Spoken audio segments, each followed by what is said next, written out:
ఆచి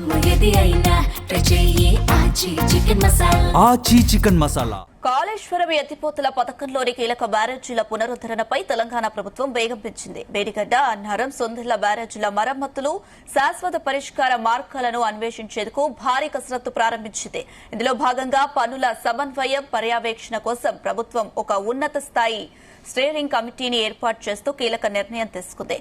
నీటిపారుదల, టన్నెలింగ్ నిపుణులు, రిటైర్డ్ ఆర్మీ అధికారి కర్నల్ పరీక్షిత్ మోహ్రా కన్వీనర్ గా కమిటీని ఏర్పాటు చేశారు. ఇక 3 బ్యారేజీల పునరుద్దరణ పనులు సమన్వయం చేయడం, నిర్ణీత కాల వ్యవధిలో ప్రాజెక్టును తిరిగి వినియోగంలోకి తీసుకురావడం ఈ కమిటీ పని. వారానికి 2 సార్లు సమావేశమై పురోగతిని ఈ కమిటీ సమీక్షిస్తుంది. ప్రతిరోజు జరిగే పనులపై రోజువారీ పురోగతి నివేదికను సమర్పించాలని ప్రభుత్వం ఆదేశించింది. వర్షాకాలం ప్రారంభం కాకముందే కీలకమైన పరీక్షలు పూర్తి చేయాలని ప్రభుత్వం డెడ్ లైన్ విధించింది.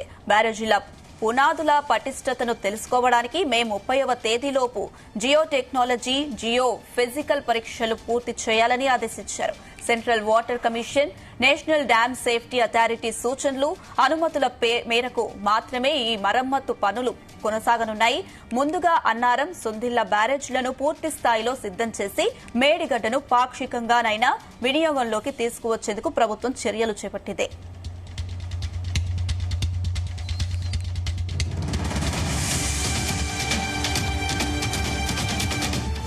ఇదే అంశానికి సంబంధించి మరిన్ని అప్డేట్స్ మా ప్రతినిధి వంశీకృష్ణ అందిస్తారు. వంశీ, కాళేశ్వరం ప్రాజెక్టు విషయంలో తిరిగి వినియోగంలోకి తీసుకొచ్చేందుకు రాష్ట్ర ప్రభుత్వం కసరత్తు చేస్తుందని కూడా చెప్పాలి. ఏదైతే 3 బ్యారేజీలు అన్నారం, సుందిళ్ల, అటు మేడిగడ్డ బ్యారేజీలకు సంబంధించిన పునరుద్ధరణ పనులపైన కూడా ఆ కీలక బ్యారేజీలు అయినటువంటి వీటిపైన శాశ్వత పరిష్కార మార్గాలను అన్వేషించేందుకు భారీ కసరత్తునే రాష్ట్ర ప్రభుత్వం ప్రారంభించిందని కూడా చెప్పాలి. ఇందులో భాగంగా పనులు సమన్వయ పర్యవేక్షణ కోసం ప్రభుత్వం ఒక ఉన్నత స్థాయి స్టీరింగ్ కమిటీని కూడా ఏర్పాటు చేస్తూ కీలక నిర్ణయం తీసుకుంది. నీటిపారుదల, టన్నెలింగ్ నిపుణుడు, రిటైర్డ్ ఆర్మీ అధికారి కల్నల్ పరీక్షిత్ మెహ్రా కన్వీనర్ గా ఈ కమిటీని ఏర్పాటు చేశారు. 3 బ్యారేజీల పునరుద్ధరణ పనులను సమన్వయం చేయడం, ఏదైతే నిర్ణీత కాల వ్యవధిలో ప్రాజెక్ట్ ని తిరిగి వినియోగంలోకి తీసుకురావడం ఈ కమిటీ పని అని కూడా చెప్పాలి. వారానికి 2 సార్లు సమావేశమై పురోగతిని ఈ కమిటీ సమీక్షిస్తుంది. ప్రతిరోజు జరిగే పనులపై కూడా రోజువారీ పురోగతి నివేదికలను సమర్పించాలని ప్రభుత్వం ఈ కమిటీకి ఆదేశాలు ఇచ్చినటువంటి సందర్భం కూడా మనకు కనిపిస్తోంది. వర్షాకాలం ప్రారంభం కాకముందే కీలకమైనటువంటి పరీక్షలు పూర్తి చేయాలని ప్రభుత్వం డెడ్ లైన్ విధించింది. బ్యారేజీల పునాదులు పటిష్టతను తెలుసుకోవడానికి మే 30వ తేదీలోపు జియో టెక్నికల్, జియో ఫిజికల్ పరీక్షలను పూర్తి చేయాలని ఆదేశించడం జరిగింది. Central water commission, national dam safety authority సూచనలు, అనుమతుల మేరకు మాత్రమే ఈ మరమ్మతు పనులు సాగనున్నాయి. ముందుగా అన్నారం, సుందిళ్ల బ్యారేజీలను పూర్తి స్థాయిలో సిద్ధం చేసి మేడిగడ్డను పాక్షికంగానైనా సరే వినియోగంలోకి తీసుకొచ్చేందుకు ప్రభుత్వం చర్యలు చేపట్టింది అనేది కూడా మనం చెప్పాలి. ప్రధానంగా ఈసారి ఐఎండీ ఇచ్చినటువంటి నివేదిక చాలా కీలకమైనటువంటి అంశం మనం చెప్పుకోవాలి. ఐఎండీ ఒక కీలకమైనటువంటి నివేదిక ఇచ్చింది. ఈసారి దేశంలో ఖచ్చితంగా కరువు వచ్చే ఛాయలు ఉన్నాయి, ప్రతి నీటి బొట్టును కూడా ఒడిసి పట్టుకోవాలి అనేది కూడా ఐఎండీ చాలా స్పష్టంగా తెలియజేసింది. సాధారణం కంటే కూడా తక్కువ వర్షపాతం దేశంలో నమోదయ్యే అవకాశం ఉంటుంది.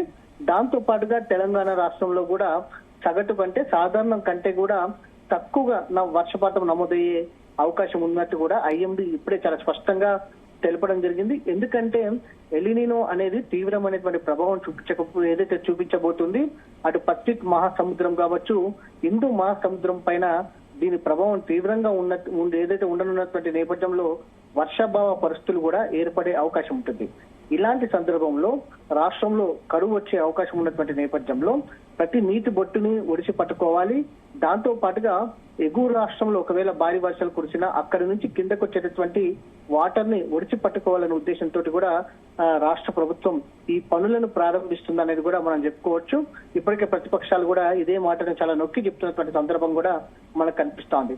ఎందుకంటే మేడిగడ్డ, సుందిళ్ల, అన్నారం బ్యారేజీలు కనుక అందుబాటులోకి తీసుకొస్తే మాత్రం కొన్ని వందల టీఎంసీలు నీటిని వినియోగంలోకి తీసుకొచ్చే అవకాశం ఉంటుంది. దీని ద్వారా అటు ఏదైతే వివిధ ప్రాంతాలకు కావచ్చు, కుంటలకు కావచ్చు, దాంతో పాటుగా డ్యాంలకు తరలించే అవకాశం ఉంటుంది నేపథ్యంలో ఖచ్చితంగా రాష్ట్ర ప్రభుత్వం దీన్ని పూర్తి చేయాలని ఏదైతే కృతనిశ్చయంతో ఉన్నది, ఏవైతే డ్యామేజ్ అయినటువంటి పనులకు సంబంధించి దాంతో పాటుగా ఆవులను కూడా మేడిగడ్డ వద్ద తవ్వాలని కూడా నిశ్చయించుకున్నటువంటి సందర్భం కూడా మనకు కనిపిస్తుంది. మొత్తం మీద కాళేశ్వరానికి సంబంధించి కూడా పూర్తి స్థాయిలో పనులు పూర్తి చేయాలని ప్రభుత్వం అధికారులకు ఆదేశాలు ఇవ్వడం జరిగింది. Right Vamshi, thank you.